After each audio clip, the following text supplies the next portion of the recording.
اللهم صل على محمد وعلى آل محمد كما صليت على إبراهيم وعلى آل إبراهيم إنك حميد مجيد اللهم بارك على محمد وعلى آل محمد كما باركت على إبراهيم وعلى آل إبراهيم إنك حميد مجيد.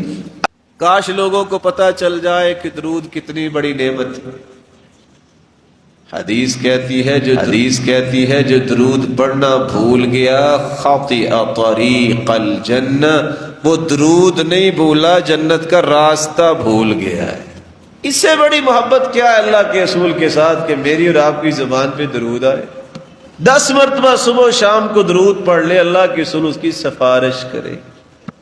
سب سے قریب قیامت کے دن جنت میں اللہ کے رسول کے وہ ہوگا جو کثرت سے درود پڑھتا. اللہ تعالی ہمارے فکر کی بھی حفاظت فرمائے، ہم اس کا بھی دفاع کریں، ایمان کا بھی اور اس کے ساتھ اپنی روحانیت کا بھی.